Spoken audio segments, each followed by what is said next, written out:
Then 3.25, a monkey climbs up a slippery pole for 3 seconds and subsequently slips for 3 seconds.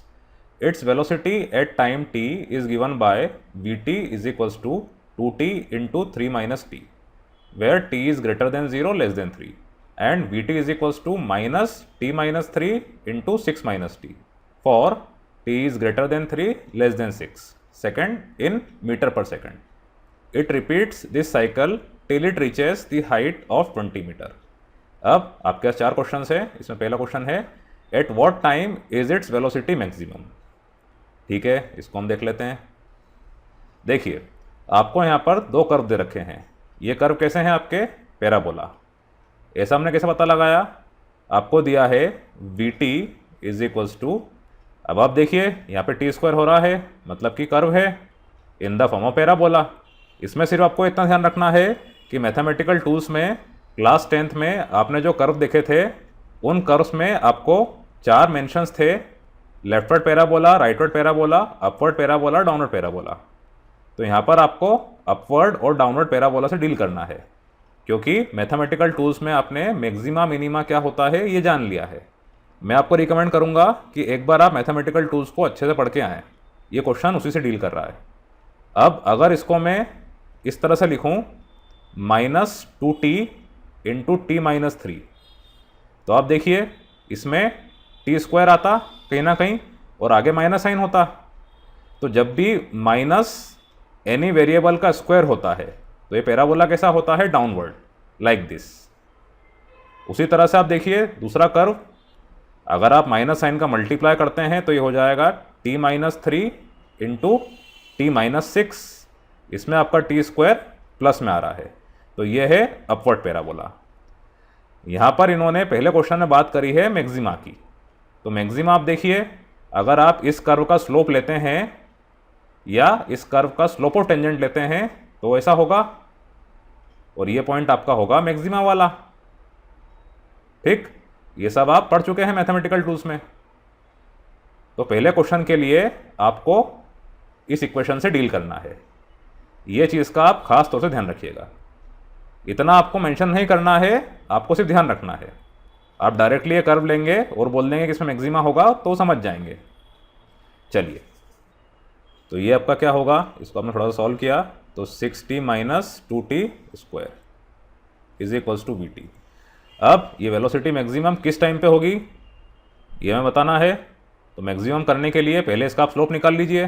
यहाँ पे दे रखा है velocity is a function of time, तो differentiating this with respect to T, तो D V upon D T, तो D by D T of 6t minus 2t square, ये आपका हो जाएगा 6 माइनस 4t.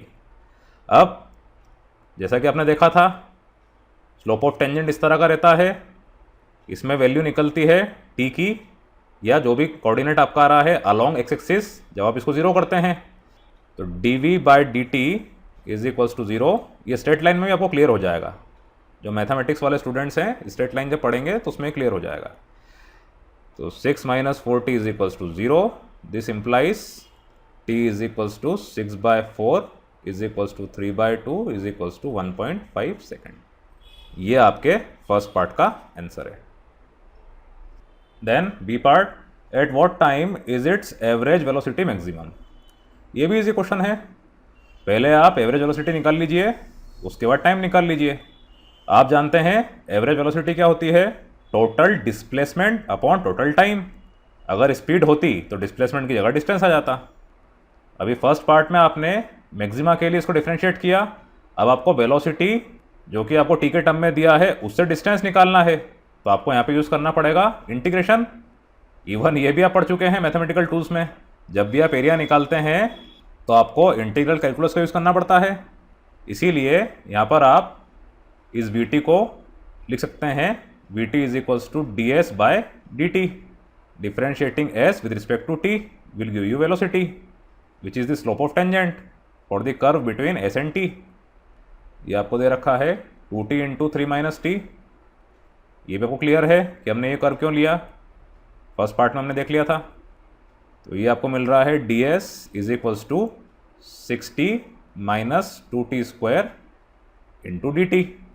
अब इसकी जो टाइम लिमिट है वो क्या है, 0 से 3, because T is lying between 0 and 3 seconds. तो इंटीग्रेशन ऑफ डी एस, ये तो एज इट इज, और टी के लिए इंटीग्रेशन ऑफ 0 से 3, 60 minus 2t square D T. ये आपका हो जाएगा s, यहाँ पे ये 6 इंटीग्रेशन ऑफ 0 से 3 T D T minus 2 integration 0 से 3 टी स्क्वायर डी टी। तो 6 into T square by 2, 0 to 3 minus 2 T cube by 3, 0 से 3। ये दोनों कैंसिल हो गए तो ये 3 हो गया। उसके बाद 9 माइनस 0, है ना, ये समझ रहे होंगे आप, 3 स्क्वायर माइनस 0 स्क्वायर, तो ये हो जाता है 9। फिर माइनस 2 बाय 3, इधर 3 क्यूब माइनस 0 क्यूब, मतलब 27, 18, 9 मीटर। ये है आपका टोटल डिस्प्लेसमेंट।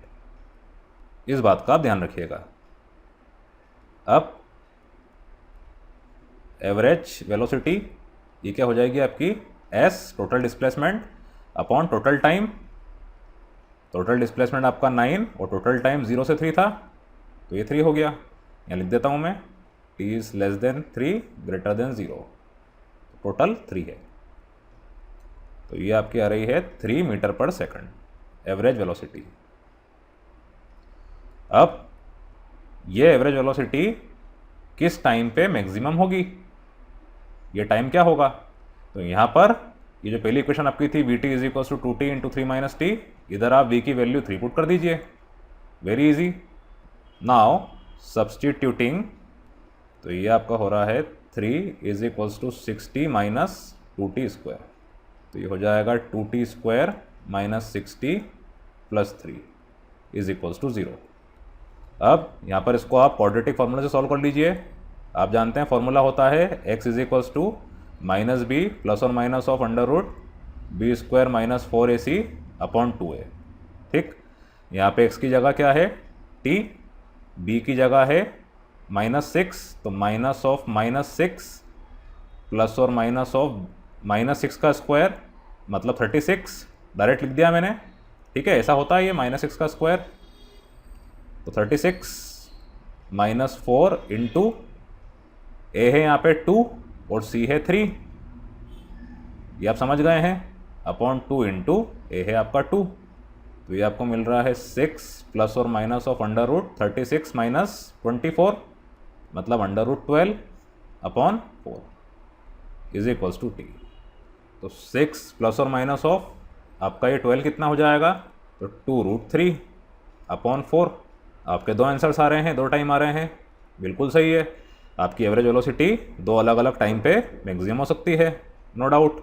जैसे समझिए आप, जैसा आपका ये कर्व है, तो ये जो वैल्यू है और ये जो वैल्यू है, ये दोनों क्या है, अलग अलग टाइम पे है।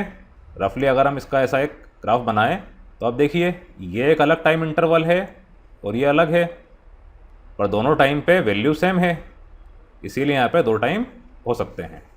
इसको आपने और सॉल्व किया तो 3 plus minus of √3 by 2 seconds.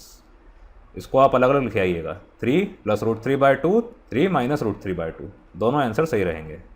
ये है आपका सेकंड पार्ट का answer. Then C part, at what time is its acceleration maximum in magnitude.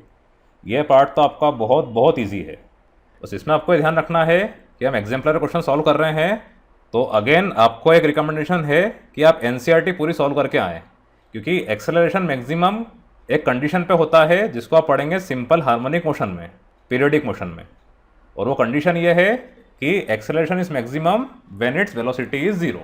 इसमें आप जैसा देख पा रहे हैं, ये मोशन कैसा है, पीरियोडिक है, बंदर चढ़ रहा है, नीचे उतर रहा है, फिर चढ़ रहा है, एक ही चीज़ बार बार रिपीट हो रही है। तो आप इतना लिख दीजिएगा, in periodic motion acceleration is maximum when velocity is 0। इतना आप लिख देंगे तो समझ जाएंगे। तो सी पार्ट में लिख देता हूँ यहाँ पे, इस पीरियोडिक मोशन की थ्योरी आप पढ़ लीजिएगा, उसमें आपको क्लियर हो जाएगा। तो अगेन वी टी ये आपका हो गया 0 is equals to 2t into 3 minus T. तो इससे आपको क्या मिल जाएगा, t इज इक्वल्स टू 0, क्योंकि 2t इज इक्वल्स टू 0 से t इज इक्वल्स टू 0 मिल रहा है। उसके बाद t is equals to 3 seconds, 3 minus T is equals to 0 आपने किया तो t इज इक्वल्स टू 3। तो t 0 और 3 सेकेंड्स, दो अलग अलग टाइम पे आपको मैक्सिमम एक्सेलरेशन मिल जाएगा। तो ये दोनों इसके आंसर्स हैं। Then D part, how many cycles counting fractions are required to reach the top. ये भी अच्छा क्वेश्चन है। सीधी सी बात है, बंदर चढ़ रहा है, फिसल रहा है, जैसे पेंडुलम में होता है, उसके ऑक्सीलेशंस रहते हैं, ऐसे ऑक्सीलेशन जैसे ही यहाँ पे काम हो रहा है। आपने ये देखा था कि t 0 से 3 सेकेंड्स में आपका डिस्प्लेसमेंट 9 मीटर का था जब ये ऊपर जा रहा था, लेकिन यहाँ पर जैसा कि आप देख पा रहे हैं रिटार्डेशन भी हो रहा है। आपकी जो इक्वेशन थी V T is equals to minus T minus 3 6 minus T, ये अब काम आएगी, क्योंकि जब ये फिसल रहा था तो नीचे की तरफ कितना डिस्प्लेस हुआ ये भी आपको देखना पड़ेगा। इस 9 मीटर में उसको जब आप माइनस करेंगे तो जाके वो एक साइकिल में कितना चला है, कितना डिस्टेंस चला है, ये मालूम पड़ेगा। देखिए जो मैं कहना चाह रहा हूँ, ये t 0 से 3 सेकंड में आपने s is equals to 9 metre निकाल लिया था, या मुझे लिखना चाहिए t less than 3 greater than 0 के लिए आपका s टोटल डिस्प्लेसमेंट 9 मीटर था। अब t less then 6 greater than 3 के लिए s कितना होगा, नीचे की तरफ कितना चलेगा, ये आपको निकालना पड़ेगा। तो आप क्या करेंगे, अगेन वही चीज़ जो कि आपने सेकंड पार्ट में किया था, इंटीग्रेशन। आपको दोबारा ये पूरा सॉल्व करने की ज़रूरत नहीं है, ये आप कर चुके हैं, पर इसके लिए आपको सॉल्व करना पड़ेगा, ये इक्वेशन आपको यूज़ करना पड़ेगी। तो उसको लिख लेता हूँ मैं, V T is equals to D S1 कर देता हूँ इस बार में, कन्फ्यूजन ना हो, by D T is equals to minus of T minus 3 into 6 minus T, या फिर simply t minus 3 into T minus 6। तो ds1 is equals to, integrate आपने किया तो यहाँ पे s1, यहाँ इंटीग्रेशन 3 से 6, इसका आप ध्यान रखिएगा, क्योंकि ये टाइम इंटरवल जब भी नीचे आ रहा है तो 3 सेकंड के बाद से आ रहा है। तो 3 से 6, T square minus 9t plus 18, इसको आप सॉल्व करेंगे तो 1/3, यहाँ पे t क्यूब, तो 1/3, इसको आप सॉल्व करेंगे तो आपको मिल जाएगा -4.5। डिस्टेंस है तो मीटर, ठीक। ये डिस्टेंस आपका क्या है, नीचे जाने वाला। अब एक साइकिल में कितना डिस्टेंस चला, ये 9 माइनस 4.5, इतना आप समझ गए हैं। तो in one cycle is equals to 9 minus 4.5, ये ऊपर के लिए, ये नीचे के लिए, तो ये हो गया 4.5 मीटर। टोटल कितना कवर करना है, 20 मीटर, पूरा पोल 20 मीटर का है, और एक साइकिल में 4.5 मीटर हो रहा है, तो टोटल साइकिल कितनी हो जाएगी, वेरी सिंपल, 20/4.5।